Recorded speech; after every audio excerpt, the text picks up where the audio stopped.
ദുൽഖർ ഡിക്യുവിന്റെ 40ാമത്തെ ചിത്രമാണ് I am game. Nahas ആണ് സംവിധാനം ചെയ്തത്. നഹാസ് ഒറ്റപ്പെടെ സംവിധാനം ചെയ്തിട്ടുള്ളൂ. R D X super mega hit ആയിരുന്നു. നഹാസും ദുൽഖറോട് ഒന്നിക്കുമ്പം മലയാളത്തിൽ ഒരു അതിഗംഭീര ഹിറ്റ് ആണ് പ്രതീക്ഷിക്കുന്നത്. ഇതിനകത്തെ ലേറ്റസ്റ്റ് ന്യൂസ് എന്ന് പറഞ്ഞാൽ ഇതിന്റെ ഷൂട്ടിംഗ് അവസാനിച്ചു. ദുൽഖർ ഭയങ്കര സന്തോഷപൂർവ്വമാണ് എൻ്റെ റാപ്പപ്പ്, അതിൻ്റെ എല്ലാം കഴിഞ്ഞതിനെ കുറിച്ച് പറഞ്ഞ 156 ദിവസം 11 മാസത്തോളം എടുത്തു. അതുപോലെ തന്നെ 100ഓളം ലൊക്കേഷൻ, ചെറുതും വലുതുമായിട്ടുള്ള 100ഓളം ലൊക്കേഷൻ സൗത്ത് ഇന്ത്യയിൽ മാത്രമാണ് ഷൂട്ട് ചെയ്തേക്കുന്നത്. 100ഓളം ലൊക്കേഷൻ എടുത്തു.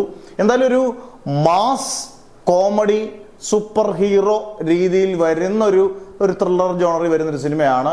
പ്രീ പ്രൊഡക്ഷനൊക്കെ 4 മാസത്തോളം സമയമുണ്ട് ഈ പടത്തിന്. നല്ലപോലെ പ്രീ പ്രൊഡക്ഷൻ ചെയ്യേണ്ട ഒരു പടമാണ്. കാരണം ഈ സൂപ്പർ പവർ ഒക്കെയുള്ള സൂപ്പർ നാച്ചുറൽ ഇതൊക്കെയുള്ള പടമായതുകൊണ്ട് അത്യാവശ്യം നല്ലപോലെ ഗ്രാഫിക്സും ഒക്കെ ചെയ്യേണ്ട പടമായതുകൊണ്ട് 4 മാസം കഴിഞ്ഞ ശേഷം ഓണത്തിന് ഇത് വേൾഡ് വൈഡ് റിലീസാണ്. എന്തായാലും മലയാളത്തിൽ ദുൽഖർ ഒരു ഗംഭീര ഹിറ്റ് അടിക്കേണ്ട സമയമായി.